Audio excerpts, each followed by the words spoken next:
के भेजे हुए राक्षस आते वापस कोई नहीं जाता। एक दिन कंस बड़ा उदास सा बैठा था। नारद जी पहुंचे और कहा, कंस क्यों उदास बैठे हो? कंस ने कहा, आज तक मैंने जिसको भेजा वो वापस ही नहीं आया। नारद जी ने कहा, कंस तुम एक काम करो, क्या जिस शत्रु को मारना है उस शत्रु के यहाँ किसी को मत भेजो, शत्रु को ही वहां बुलवा लो, और जब शत्रु ही तुम्हारे पास आ जाए तो जैसे चाहो वैसे मारो।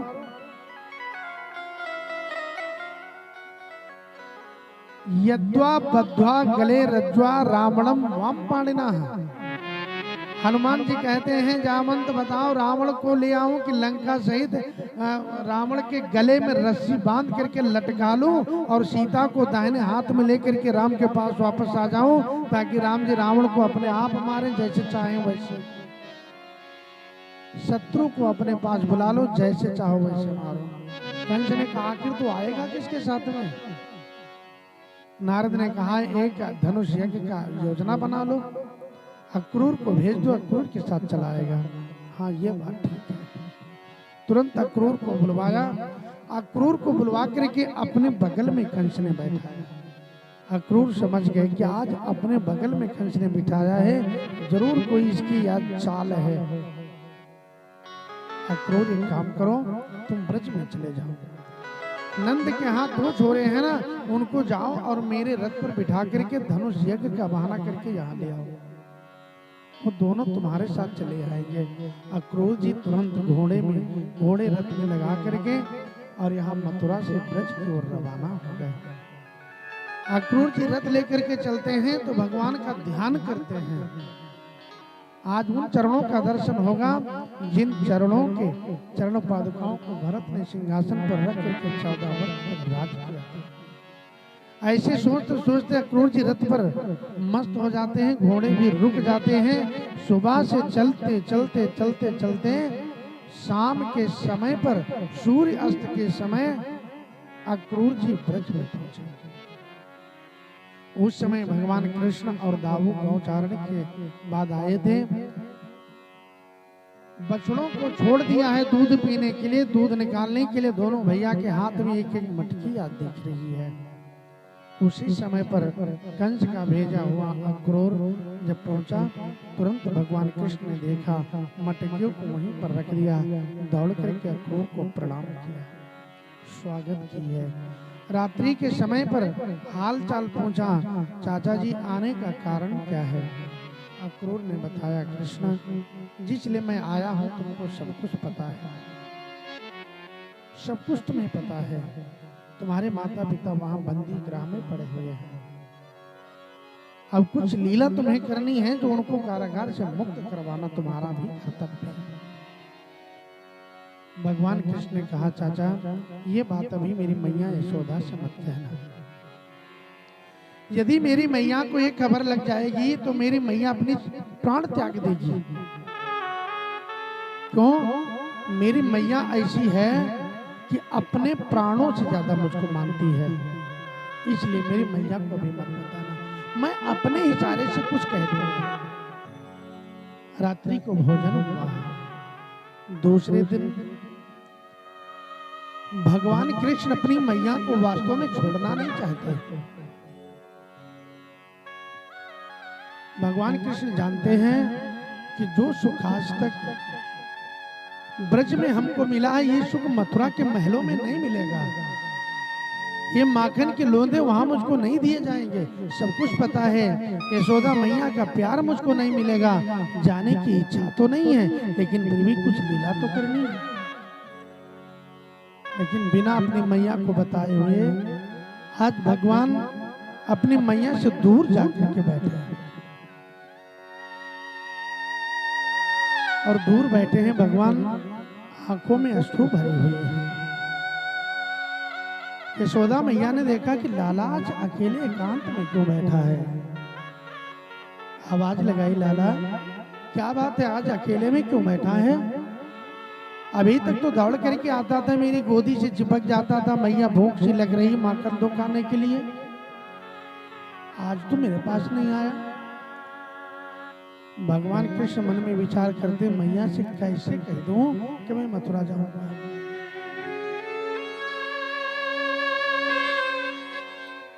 नंद बाबा ने कहा, लाला जो तुम जान रहे हो उसको मैं भी जान गया।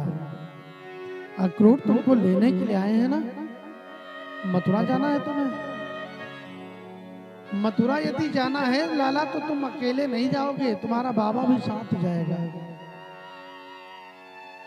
मैया ने जब सुना कि मेरा लाला मथुरा जाने वाला है, दौड़ करके अपने लाला को हृदय से लगा लिया। लाला मेरा बुढ़ापा आ गया है,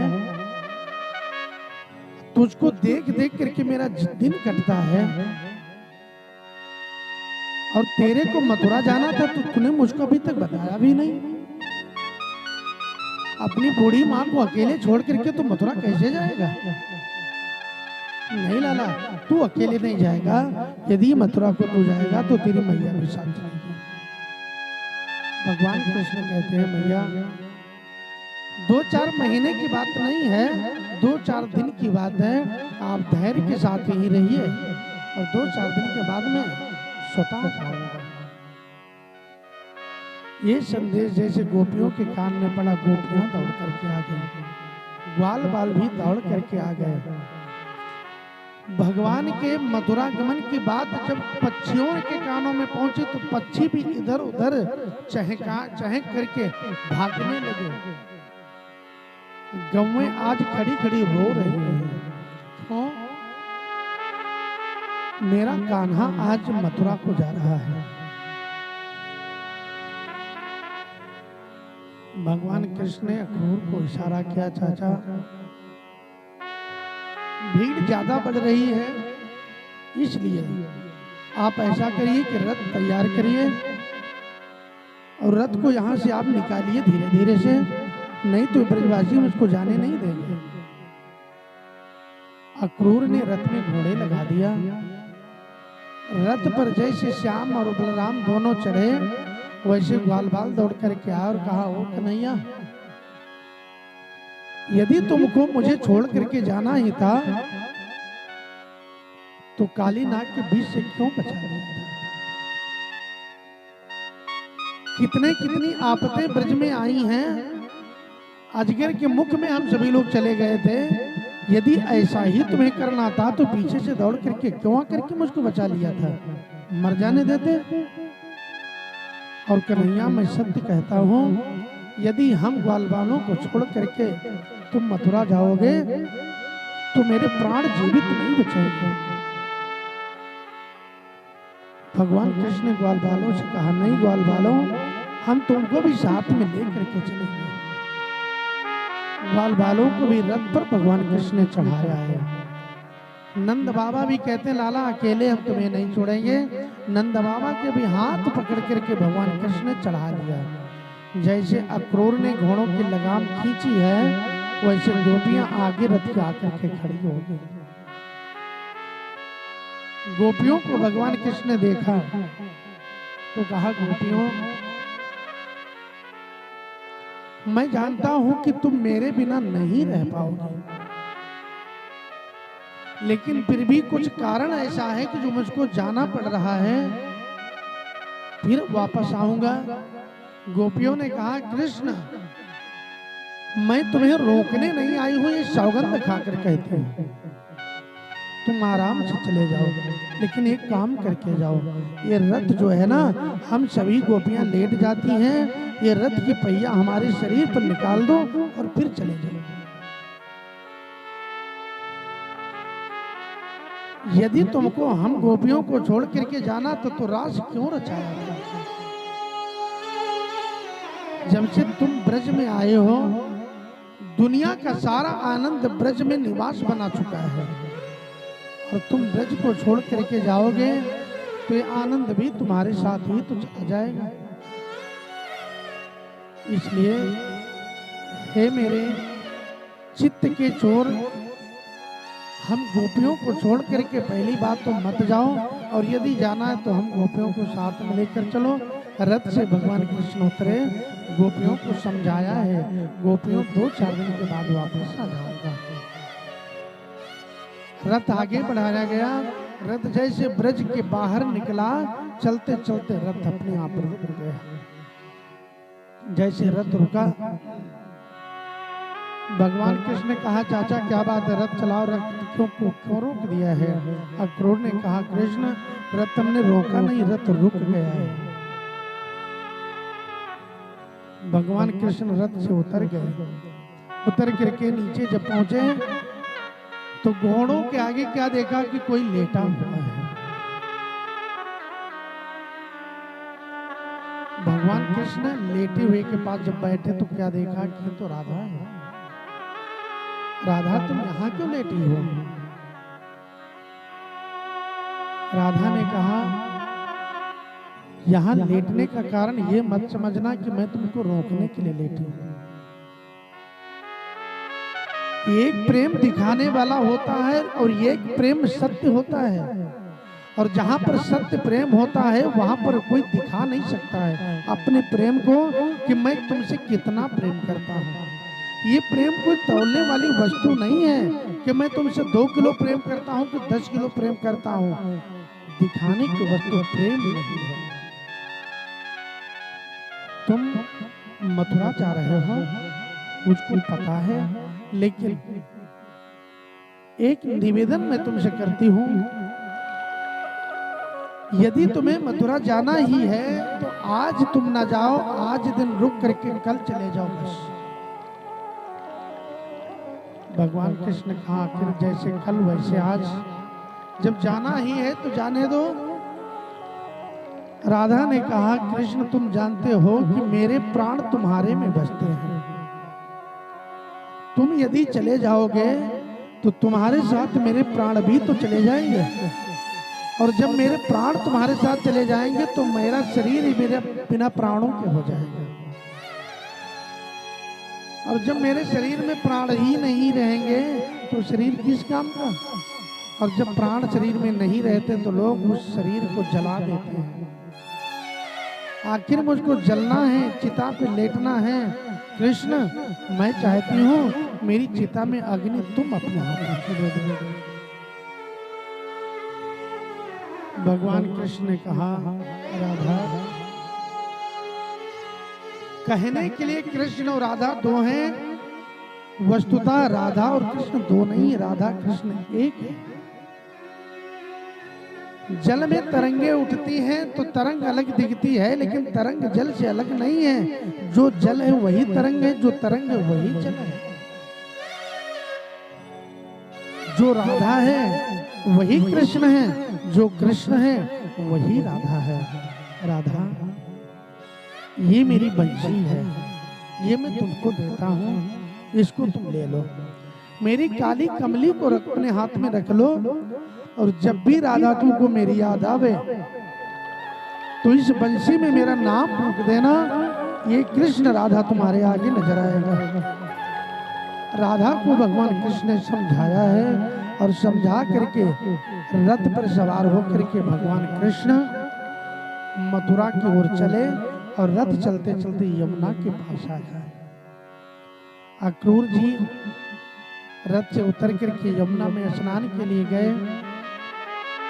यमुना में जैसे डुबकी लगाई, भगवान ने यमुना में भी अक्रूर को दर्शन दिया, और जब डुबकी लगा करके जल के बाहर आते हैं तो रथ पर भी भगवान दर्शन दे रहे हैं। पुनः रथ वहां से चला, मथुरा के बाहर वाटिका में रुका है, और वाटिका में रुका। अक्रूर ने आग्रह किया कृष्ण घर को चलो। भगवान कृष्ण कहते हैं चाचा अभी जानते हो बहुत काम मेरे पास बाकी है। मेरे माता पिता देवकी और वसुदेव बंदी गृह में बंदी के रूप में पड़े हुए हैं। नाना उग्रसेन भी कारागृह में बंदी बने पड़े हैं। कुछ काम करना है, उसके बाद में आऊंगा। अक्रूर को भेजा है। अक्रूर के भेजने के बाद नंद बाबा से भगवान कृष्ण ने कहा बाबा यदि आदेश करें आप तो थोड़ा मथुरा नगर घुमाओ। नंद बाबा ने कहा लाला ये तुम्हारा ब्रज नहीं है, ये शहर है। कितनी आफतें वहां पर आई हैं, यहाँ किसी से लड़ाई हो जाएगी तो थोड़ा दिक्कत वाली बात होगी, इसलिए लाला वहां मत जाओ। भगवान कृष्ण कहते बाबा हमको लड़ना भिड़ना थोड़ी किसी से, जाऊंगा नगर देख करके वापस आना। ग्वाल बाल भी मेरे साथ रहेंगे, बलदाऊ भैया भी साथ में रहेंगे। ग्वाल बालों को साथ में भगवान कृष्ण ने लिया है, दाऊ को साथ में लिया है और मथुरा नगर में प्रवेश किया है। मथुरा की नारियों ने भगवान का जब दर्शन किया तो आज कंस को बड़ा क्रूर कह रही है नारियां। कितनी सुंदर ये जोड़ी है। इन सुंदर बालकों को वध करने के लिए इस कंस दुष्ट ने इन बालकों को यहाँ बुलाया। एक ने कहा पता नहीं वही है कि कोई दूसरे हैं। तीसरी दौड़ करके आई है और कहती इनकी सुंदरता तो कम से कम देखो। और ये नारियां अपने अपने आज महलों से उतर उतर करके नीचे आती हैं और भगवान कृष्ण से पूछती हैं तुम कहां से आए हो? आई हो सामरिया कुंवर द्विका के, आई हो सामरिया कुंवर द्विका के, आई हो सामरिया कुंवर द्विका, आई हो सामरिया कुंवर द्विका के, आई हो सामरिया कुंवर द्विका के, कुंवर द्विका के, कुंवर द्विका के, कुंवर द्विका के, कुंवर द्विका के, कुंवर द्विका के, कुंवर द्विका के, कुंवर द्विका के, कुंवर द्विका के, आई हो सामरिया कुंवर द्विका के, आई हो सामरिया कुंवर द्विका के। जय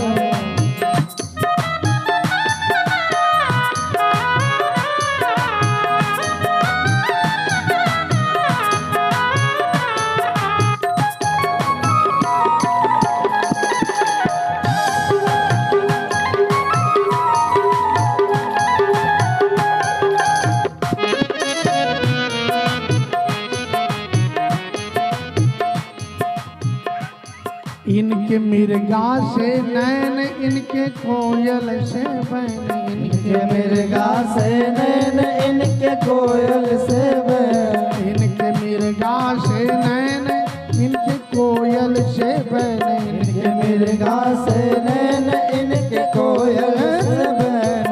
नहीं पड़ती है चैन सखी हाय हाय हाय, नहीं पड़ती है चैन सखी हाय हाय हाय, नहीं पड़ती है चैन सखी हाय हाय हाय, नहीं पड़ती है चैन सखी हाय हाय हाय।